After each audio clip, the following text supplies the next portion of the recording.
Hello, I'm the Brown Booktuber and welcome to my channel where we talk about books from all over Asia.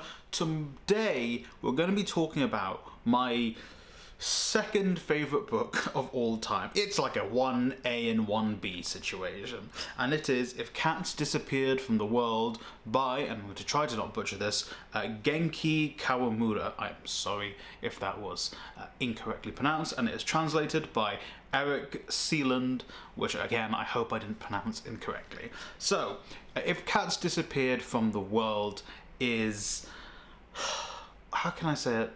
Well, first off, it's Kawamura's debut novel, and it sold over 2 million copies in Japan alone, and it's been translated in so many different languages.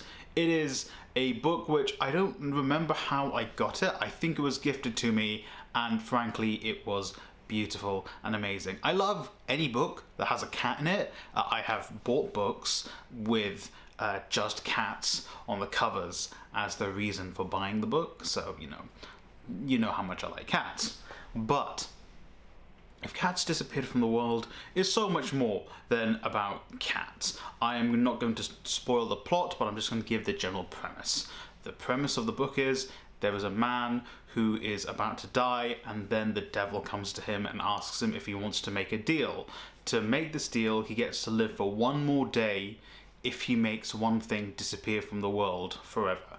And it's so much more than just, oh, what are the consequences of these things disappearing? Yes, there is some of that, but it is also a journey this man goes through, him trying to do all the things in this limited time that he couldn't do in his life, or the things that he wanted to do that he didn't get to do. It's almost like a regret piled with overcoming his fears, and also the fear of dying that he has, and the decisions he has to make about what do I make disappear from the world? What do I feel my life is more valuable than for this world? It's really touching. It's about him reconnecting with people he'd lost his connection with. It's him experiencing something for the last time if he tries to make it disappear so he can live further. Him professing love to someone, going through the idea of how do I profess my love, how do I reconnect with this person who I've stopped talking to,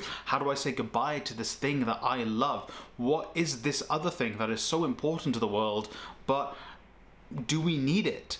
It's important in one sense, but is it a necessity? Is it it's a want for the world, but not a necessity?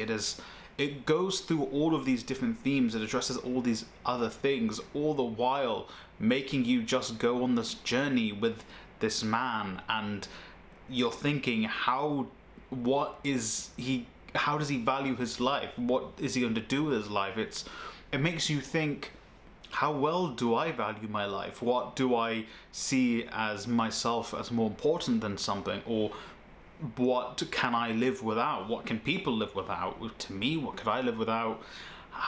It is a short book as well. It's not very long. It is a 1 or 2 sittings read if you're like me, who will read like 2 to 3 hours in a row on a day. So that's kind of the length of it. It is I highly recommend it. If you like Murakami, done. I would read it. Imagine like Murakami without the super weird stuff, which sometimes I very much appreciate. Like, I like the weird stuff in Murakami, but sometimes I don't need it. It is very poetic, very flowing in its telling of the story, which is something that I come across a lot when I read specifically Japanese literature. Again, that is not the hugest resource pile I have there, maybe 5 or 6 different authors, and those might just be the sort of the style that comes out of Japan that is popular here in the West. There may be a lot of books in Japan that aren't kind of like that, which I would love to read. But yes, I 100% encourage you to read If Cats Disappeared from the World, especially if you like cats.